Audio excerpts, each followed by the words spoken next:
I personally have just loved getting to team up with Kristine for these Zoom sessions. I definitely see some familiar faces. I think this is our third offering now. So thank you again for being here. We mentioned if you want to leave your name or where you're tuning in from in the chat, but also if you have any questions about burnout or chronic stress, please feel free to write into the chat and we'll try to get to questions at the end. Um, Burnout, ooh, it's a big topic. Kristine and I were talking about today, and we were like, "Oh my gosh, this is a tough topic to even like scratch the surface on, and definitely in 30 minutes." But we're gonna try our best. Personally, I feel like I often like associate burnout with my career or something work related, and I think lately I've been realizing like how often I get stuck in chronic stress and burnout, like whether it's from like an overcommitted schedule or too much time on social media or family responsibilities, sickness, that kind of thing. So I'm particularly excited and grateful to learn from Kristine today. A little bit about Kristine. She is a certified compassion educator and coach. She focuses on things like self-worth and communication, getting unstuck. She also offers one-on-one coaching and helps to like build personalized tools and practices. So especially around a topic that is so loaded like burnout, if you're interested in diving into it more, I definitely recommend one-on-one sessions with Kristine. So thank you all again. I'm gonna pass things over to her. And again, feel free. We love having cameras on, but no pressure. And yeah, excited. Yay. So happy to be here with you all. Burnout is like a huge topic. So I will admit, narrowing this down into a 30-minute session was a very fun challenge because I got to do a lot of really fun research, but then like puzzle piecing it into this cohesive thing is fun. So if you have any questions and feel like things haven't been addressed, definitely put them in the chat and we'll get through them at the end. And I'm planning on staying on a little after to answer additional questions or chat. So the 30 minutes can turn into a little longer if you have some flexibility in your day. And I just really wanted to start this conversation by reminding us that we're not alone when we're going through hard times. Chronic stress and burnout can be incredibly isolating. So just like take a moment to look around the screen, like even here in this virtual space, you are in a community of other humans going through the challenges that stress and burnout bring. No matter what your situation is, you're not alone. We can all maybe like quickly wave at each other, like, we're not alone, we're all here together. And just sharing a little bit about like my journey with burnout. I've definitely gone through different phases of burnout, but thinking about more recently for me, last year I had 3 jobs at this time, and I was feeling so overwhelmed, dealing with the uncertainty of what was next, what job would pan out, what the right move would be for me to take next. And all that extra stress was on top of the stressors of the jobs themselves. I felt out of control of my time and my brain space. Like sleep was difficult because I would go to sleep thinking about one of 3 of the jobs or all 3, all of those situations. I would dream about work and I just felt, out of control with that uncertainty. Now my situation is different, but we never know what life might throw at us. Uncertainty is just a part of life. I recently had to have kind of a surprise surgery. I know someone else here that had to have the same surgery. Hi, I hope you're doing well. But now having some of these tools in my toolkit, dealing with even like some health unknowns, I'm feeling like there's a light at the end of the tunnel, that I have some tools to work through the stress that comes with those unknowns. And just knowing that it's a lifelong journey, that we're all going to have moments that feel really overwhelming. But if we can even be aware of them and neutral towards them, and know that making even like slight tweaks and changes to how we think about and address stress can make a huge difference. There's almost always a difference between how things are in the present moment and how we hope or expect them to be. But our worth is not measured by the amount of time we spend in a state of perfection.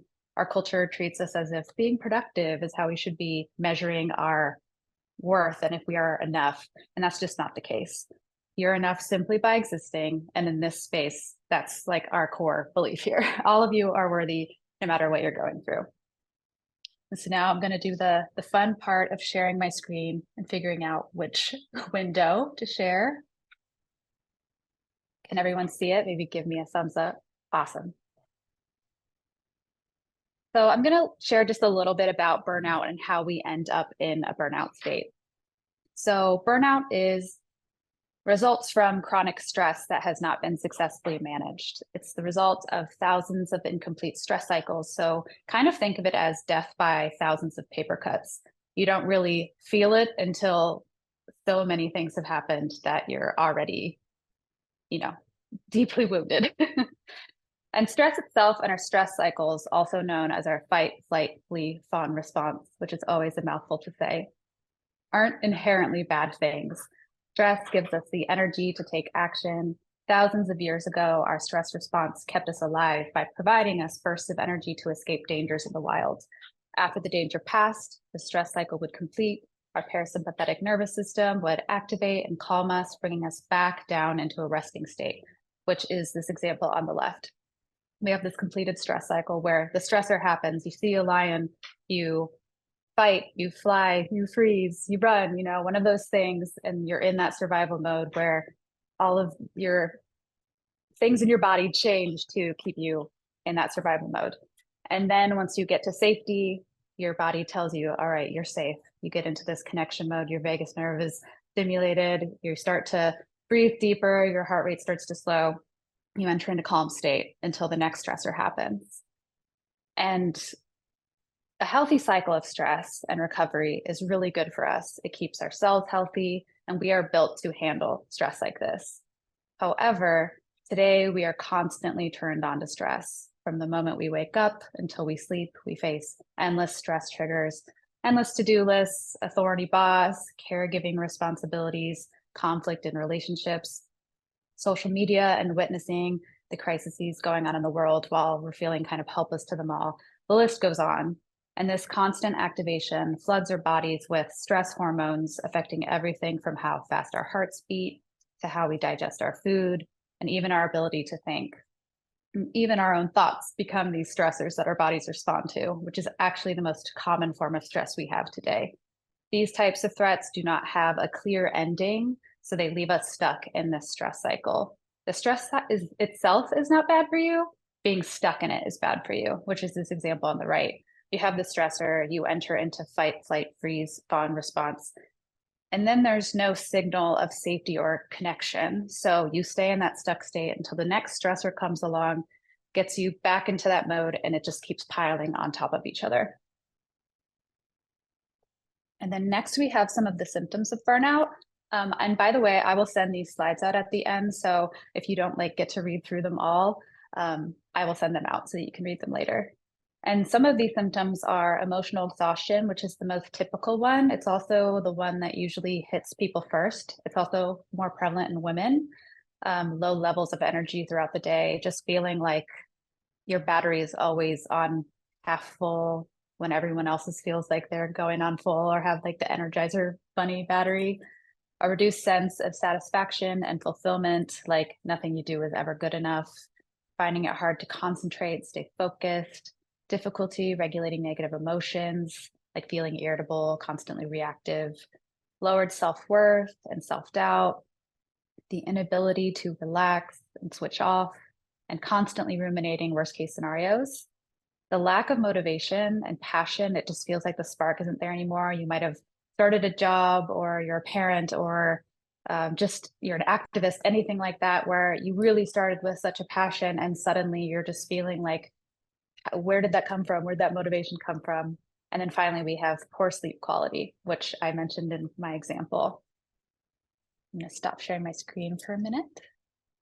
So what can we do? We can't get rid of stress altogether. It will always be a part of our lives. Every goal we have has stress woven into it. There are elements of challenge, discomfort, and risk that come with making any changes, both positive and negative in our lives. We can't change that. What we can change is our response to stress. We can learn to expect the unexpected. So kind of thinking about burnout and healing from burnout in terms of a cup, like something like this. In one sense, we're working to reduce the amount of liquid that's being poured into the cup so that we don't have too many things on our plates. This might involve setting boundaries, saying no more often, and even being in touch with our core values when we make decisions. However, in another sense, we're also working to expand the cup so that it has more capacity for the stresses in our lives. This might involve learning to be okay with uncertainty, letting go of control where we can, and figuring out ways to deal with stress. I'm going to share some of these ways to complete the cycle, which means I'm going to share my screen one more time. So these are some ways to complete the cycle. And I got these from, it's my favorite book on burnout. It's called The Secret of Unlocking the Stress Cycle. Hold it up for a minute. And I'll also send like a list of some of the books that I got my research from in the email afterwards, by Emily Nagoski and Amelia Nagoski. And so this list is from them, and it's science-backed, and it's just really nice and simple. So the first is physical activity. So going for a walk, dancing, running, swimming, any type of movement. This is the single most effective way to complete the cycle, but there are other ways because, as we know, not everyone is able to do physical activities regularly. So another one is breathing. Deep, low breath down regulate the stress response, especially when the exhalation is long and slow and goes all the way down to the end of the breath. Maybe we can practice once together. We can all take a really deep breath in and letting the exhale be about twice as long. Maybe letting it go until your full belly contracts. And even doing that like 5 times in a row or for even a minute can signal to your body that you're safe. And then next we have positive social interaction. So connecting with others, whether it's calling a loved one, spending time with someone you love, or even simply saying hello to the barista that you see every day at the coffee shop, that's a sign that the world is a safe place. And another way to do this is being in the same room as someone you feel safe with. When you're in the room with someone you feel safe with, your breathing starts to slow to their pace, your hearts start to beat at the same pace, your like nervous system start to co-regulate. So if you're feeling activated and you know that your partner is calm, even going to sit in the room with them, even without talking, can be something that can help you complete the cycle. Laughter is a great one. It's great for regulating emotions. It stimulates the vagus nerve. Affection. This doesn't have to be romantic affection. Something as simple as a 20-second hug. There's a bunch of research behind what it does. It changes your hormones, lowers your blood pressure, your heart rate, improves your mood, which is all tied to like the post-hug release of oxytocin that we get. Having a big old cry, a lot of us are taught that crying is bad, but it's actually very good for you. And when you just like have a big cry and at the end you let this big sigh out, like, oh my gosh, that is a sign that you've completed the cycle. Creative expression, getting into a flow state with music, art, writing, gardening, anything that you love that gets you into that state of flow will help you complete the cycle. And then sleep is the final one. Our brains rewire, they heal the most when we're in a deep resting state. So when you think that you need to be productive all the time and you skip out on sleep, it's a lot harder to get work done and be productive. So remember that sleep is very important. And I could go on and on about that, but I would love to share about a 10-minute practice to kind of work through stress and burnout. So I'm going to check the chat really quick to make sure I'm not missing anything. I see some questions. We'll save them for the end, but I love this. So just get comfortable in your seat or in your bed, on the floor, wherever you are. Maybe start to roll your shoulders and take a quick stretch.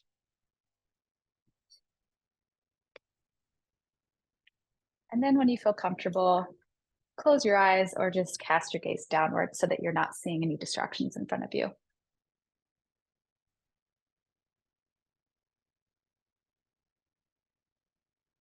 And when you're ready, we'll take a few deep breaths together. Take a deep inhale in. Exhaling twice as long.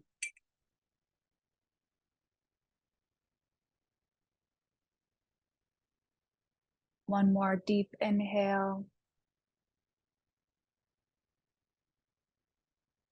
exhaling twice as long.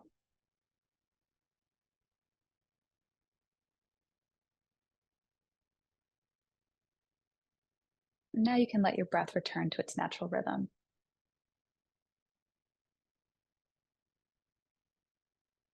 Maybe just start to briefly notice the sensations around you. Maybe the feeling of the chair you're sitting on, the temperature of the room, or even the sounds that are happening around you.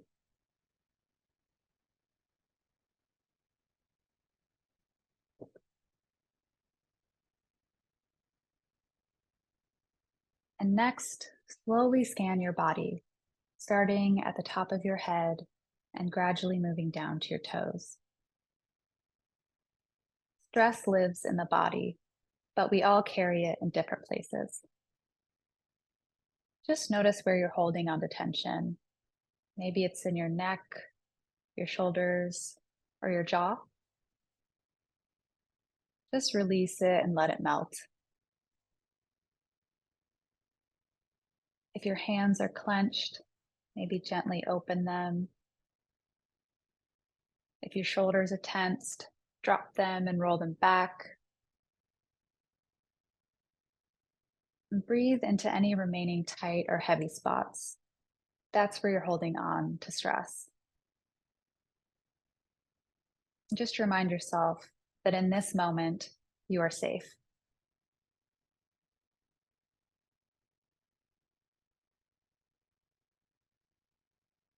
Now, choose a situation in your life that is either bringing you stress or challenging to you in some way.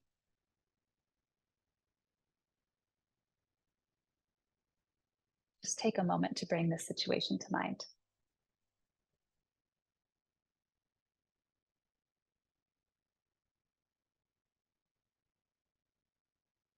In this first step, we will be expressing your fears, concerns, or anything that is difficult for you surrounding this situation.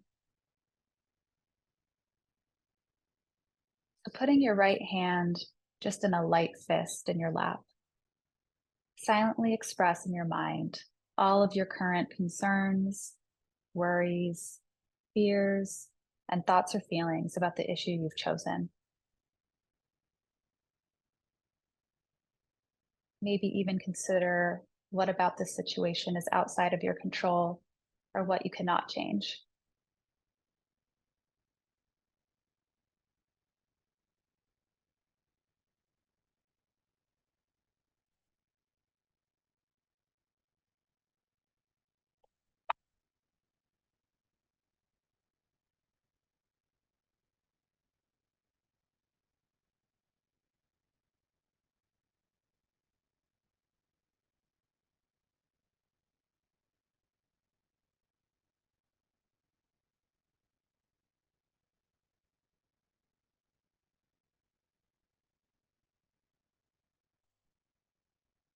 And in the second step, you will be connecting to your goals, visions, and positive traits related to the situation you've brought to mind.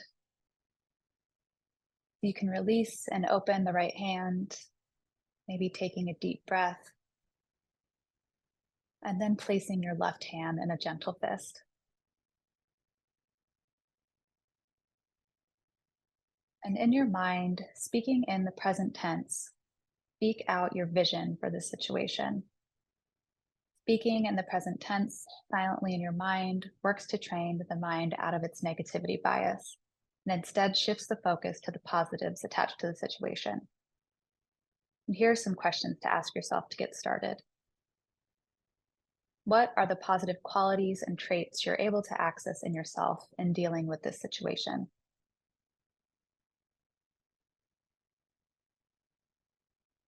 In this situation, what do you have control of? What do you have the power to change?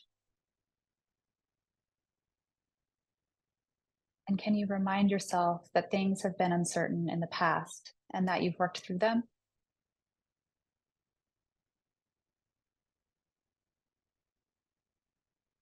Allow yourself to take a minute to think about these things.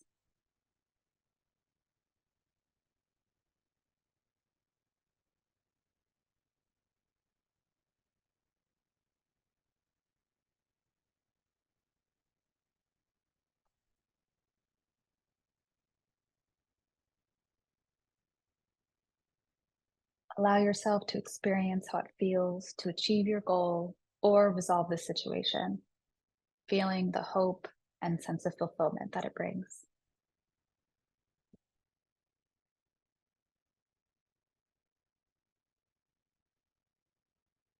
Now release and open the left wrist and take a deep breath, inhaling and exhaling for twice as long.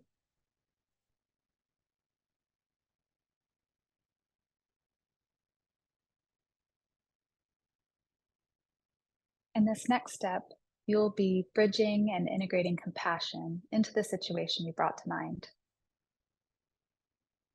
Maybe taking a deep breath and feeling it going directly into the space around your heart, the place of acceptance and compassion, just activating the warmth and tenderness that resides within you.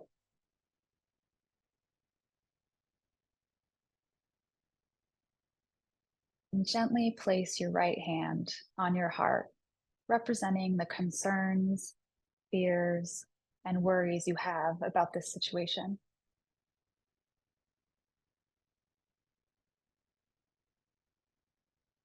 Allow the compassion within you to hold all of these worries and fears that this situation evokes. Breathe as you practice surrounding these challenging emotions and thoughts with an attitude of kindness and compassion.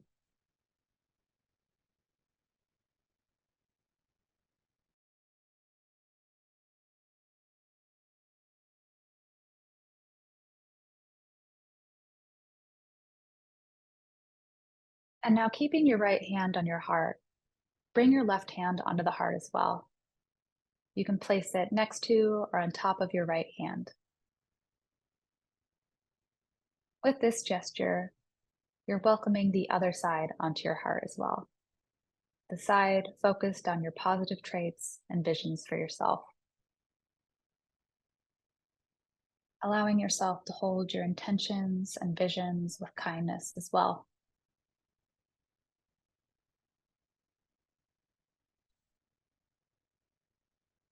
And feeling both hands on your heart, see if you can practice recognizing that we can hold opposites.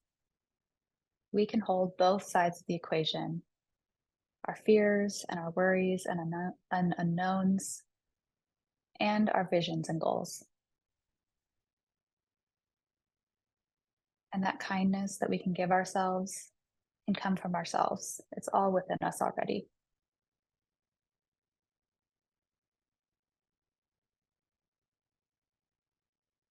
And now, in the final step, you'll be working through skillful actions and acceptance for the situation. You can lower both of your arms, maybe into your lap. And if it's comfortable, you can have your palms facing upwards.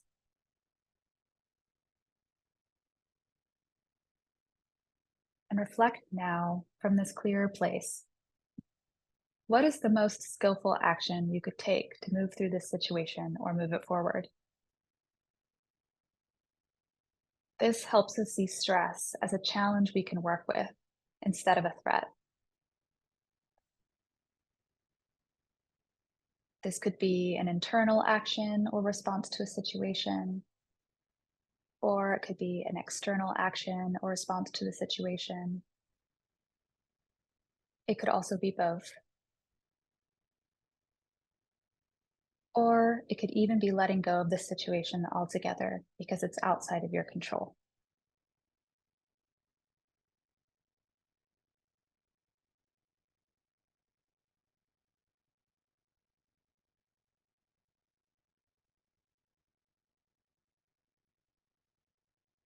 And once you have an action, speak in your own mind something like, here are my fears and concerns.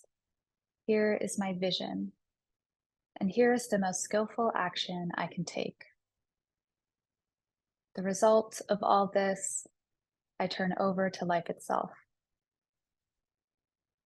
I cannot control the outcome, and I accept that uncertainty is a part of life. And take a deep breath in breathing in this statement. And when you breathe out, maybe think about the acceptance that it brings.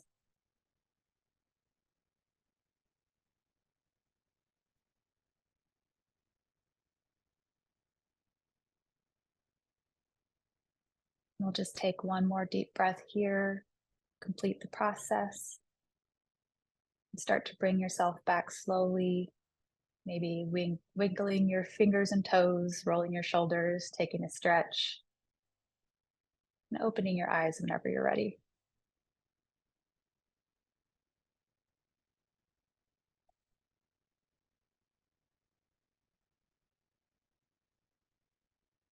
If anyone wants to share in the chat or share here by muting themselves, you're more than welcome. I Also love take a moment to soak it in. I love how that like the practice felt like a physical representation of completing the cycle with like putting our hands on our heart and opening our palms. Like I felt that cycle completed, which was really helpful. Yeah, it's like getting yourself into a stress response while in a relaxed state. So it's not so heavy, like bringing up something that's stressful and then going through the cycle purposely. It's really nice. And doing it all while you're breathing really deeply. It's really helpful because it reminds you that you can do that in normal like life circumstances too, which is nice. The more you practice, the more your brain will kind of go to that as the default.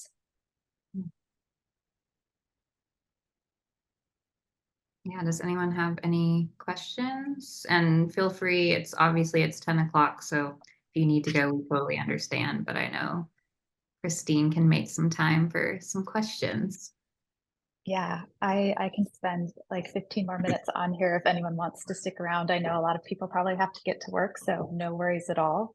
Um, but yeah, if you have any questions or comments, we're here. I'm seeing some nice things coming through on the chat too.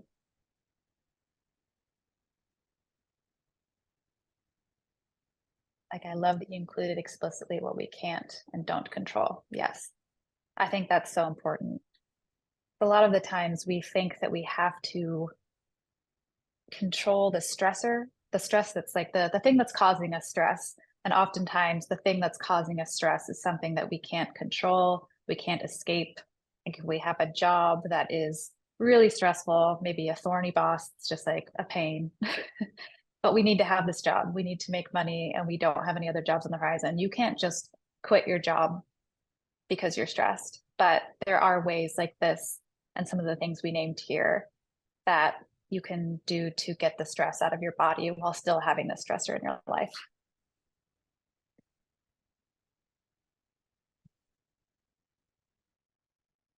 Abhishek asked a good question. A concern popped up in the practice. How might I remember or install the action I want to take for the next time I face the situation? That's a really good question.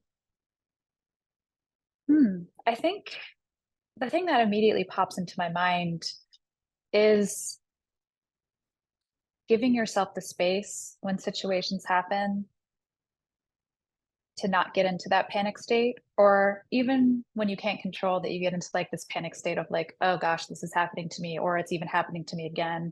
I don't want to go through this, where you try to deny it or control it or push away, kind of go into it with neutrality.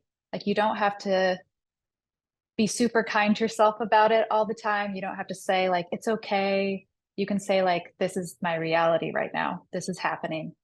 It doesn't make it good or bad. It's just neutral. And sometimes that can slow it down enough for us to kind of have a perspective shift, like zoom out a little bit. And it makes it a little bit less identified to just ourselves and who we are as a person and our self concept when we can, I don't know, see it as more of a neutral thing. Like, oh, this is not good. This is hard. Like, this is stress. Okay, I've experienced stress before. What have I done in the past? You know, it gives you that little bit of, I don't know, leverage to think about it more generally. which can sometimes help come up with like a little bit of a solution or remember, oh yeah, I've been through something like this before, even if it wasn't the exact same thing. What did I do to get through it? Or what did I do that didn't work last time that I don't want to repeat this time? You can kind of ask yourself those questions if you allow yourself to have the space. That was a good question. Thanks, Abhishek.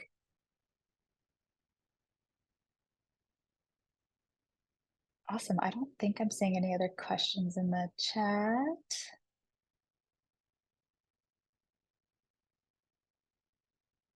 This is so fun though. Thank you so much, everyone, for being here. Yes, we try to do these like every other month, so definitely stay tuned because we'll definitely have some more good stuff coming. Yes, yes. I have a quick question, Elise and Yes. Kristine. I'm curious, Kristine, where, Elise, at the beginning, you mentioned that Kristine offers coaching, and I'm just curious, where could we find out more about how to connect with you, Kristine, about coaching? Thank you for asking. I always forget to put links in the chat because I get too excited. But I'll put a link to my website in the chat and my Instagram too, if you are a social media, if that's your preference. And I'll also put my email. And Elise, if you want to put any links too, feel free. Elise has a great Substack. And we have a lot of things in the works together that we'll be sharing in the coming weeks, months. So you can find either of us through each other too. Find Yes. either of you. And will you put that information in the follow-up email that you send to with the slides and the recommendations? Fantastic. That'll be, Definitely. thank you so The much. follow-up email will have the recording, any links I mentioned, the slides, and our contact information. And that's super helpful to have you call that out. So thank you, Monica. Also, I just shout out Kristine, but I feel like you definitely can find info online for Kristine and coaching. And I believe you offer free consultations, right? Just to see if it feels like a good fit or helpful for you. And I highly recommend. Kristine is a friend, but I also am a client. Love it. Yeah, I love it. I think the consult's really helpful because we get to kind of like discuss what you're going through and what I think might be beneficial ways to work through it. And then if it's a good fit, we can talk more, but it's really low pressure. It's not a sales pitch. And very personalized, which I always Yeah. I think there was a couple more questions in the chat, Kristine. Someone asked, when I focus on what I can do, is it what I can do in the present?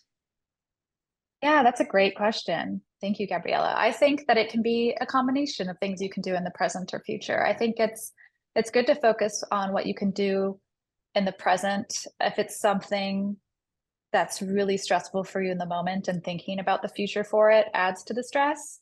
But if it's something that's happening that you know that right now there's not much you can do, but in a week, in a month, in a few weeks, you have an idea of something that you can do or you can work towards, I think that's okay. But I think that what can be really helpful is breaking it into really small, actionable steps.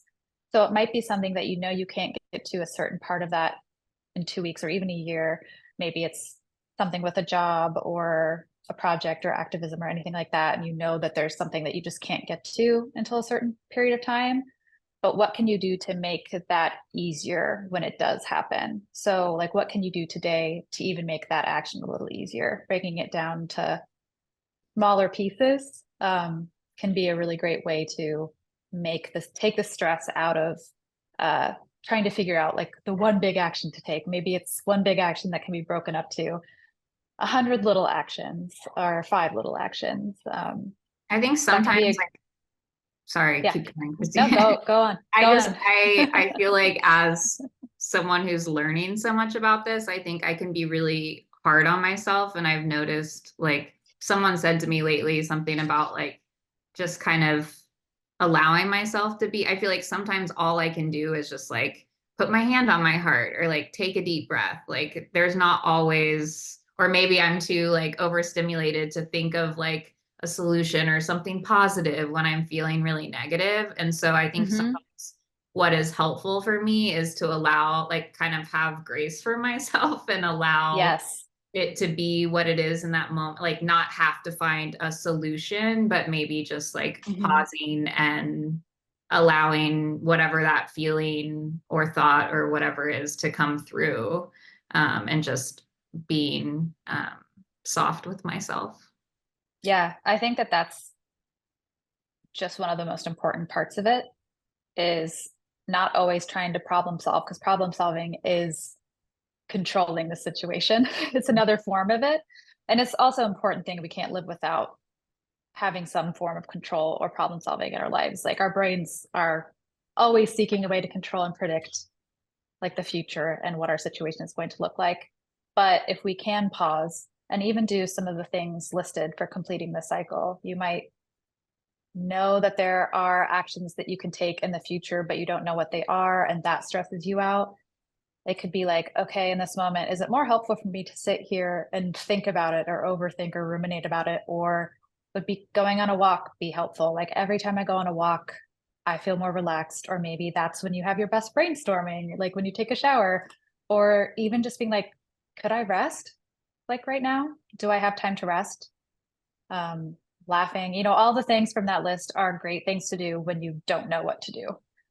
Uh, they'll help you complete that cycle. It's And when you some type complete of the movement. cycle, yeah, some type of movement, but rest is one too.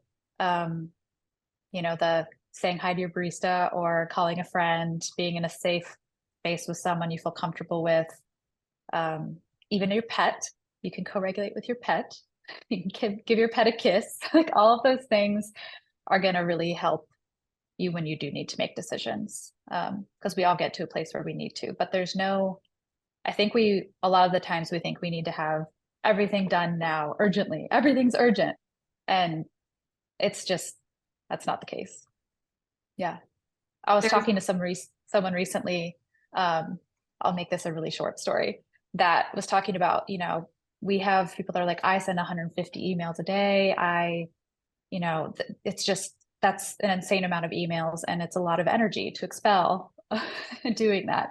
And they were talking, I think, to their dad, or maybe it was their like father-in-law, about when he was at work, if he had a message he needed to send someone, he would write it on a piece of paper, have his secretary type it up, and then like put it in an envelope, walk it down the hall, deliver it to someone. And then he was like, that would be like an hour of my day. And then I would wait a day or more, and there was no question about it being urgent. It was just, yeah, it would take a day or more to hear back, and then it'll take a day or more for me to like write it down. So, it's like everything now is urgent, and it's like you have to get this done. If you don't answer within this period of time, you're not doing it right. Who made these rules? We can make our own rules. I love that. In our company, we started to say, keep calm, we save PDFs, not lives. That's so great. And were you saying there was more Yeah, there was this, questions? Let me I see. saw one other question about tips for finding balance between a fast-paced work life and our personal lives. Yeah, that's a great question too. I mean, I think going even into the actions we can take to complete the stress cycle are all like enjoyable things in our lives. Like getting into that flow state is probably one of my biggest things. Like, how can you get into a state where you feel in flow, creative, like you're enjoying something that is not work related, that will get your brain into a place where you're not thinking about work? And whether that's like you play guitar for fun and there's no like result that you're looking for, or you're in the garden getting dirty, anything like that, I think is great. And again, spending time with the people that matter to you. The more time that you, I don't know, give yourself time to pause with your job, like fast paced work. If you give yourself even 30 minutes a day more to spend it doing something else, like think about how much more time you're going to spend with the people you love, or doing an activity that, later in life when you maybe don't have this job, you can look back and be like, I'm glad I did this because now I have this in my life now. And not everyone can like cut down their workday and take 30 minutes more, but even just thinking about it in a way of like, how can I spend my time in ways that will be enriching? And that might just be like putting your phone in a different room so that you're not drawn to keep picking it up. um, you know I need to do that sometimes because I have that automatic reach response now where I'm like constantly checking and I'm like, why did I pick this up? Oh yeah, I was like, I needed to check something and it's been an hour and I was just scrolling. When I could have been, journaling or taking a walk or hanging out with someone or calling a friend, anything like that. So I think it's really just about being aware of things in the moment that, I don't know, are meaningful to you and are not. I think sometimes for me, I find like with freelance work too, I find that I so often am like, oh, I have so much to do. I don't have time to like do this other thing. And I feel like when I do actually take the time, even if it's like 30 minutes, I feel like I'm able to come back to my work in such a more productive or like a productive way or a better mindset too. And I have to remind myself of that regularly because I just get like behind a screen, and it Mhm. is really helpful to do something completely unrelated. Yeah. Yeah, totally. Like that works for me too. Sometimes I'll set a 10-minute timer and like clean for that 10 minutes because then it makes cleaning not stressful because I know that I'm only going to be doing it for 10 minutes. And I put music on or a podcast that I love, or if I'm not in the mood to cook, I'll like put a podcast on that I've been wanting to listen to. And then I'm like, well, I get to listen to it while I cook. So that means that cooking is actually an enjoyable activity. So I don't know. There's like ways to make things a little less stressful, like in your day, if you can pair it with something that you enjoy. I love doing that. And I saw a question from Molly. Zoom was recorded anyway. You can get a voice recording from this meeting. I can definitely save an audio version of this. Yeah, that's a great idea. Thank you all so much. It was so fun to get to be in community together. And thank you for Kristine for leading us and such helpful information and such a great practice. It's definitely setting my day up really well. I know it's different times for everybody, but it's morning in LA still, and I'm very grateful to kick off the day this way. So thank you. Yes, thank you so much for being here and also for sticking around. It's Yes. so just nice to spend this time together. And I love doing this on Fridays because it's a great way to end the week and start the weekend and also start the day or end the day, no matter where you are. So Yeah. thank you everyone for coming. Thanks, everyone. And Bye. I'll send out an email soon.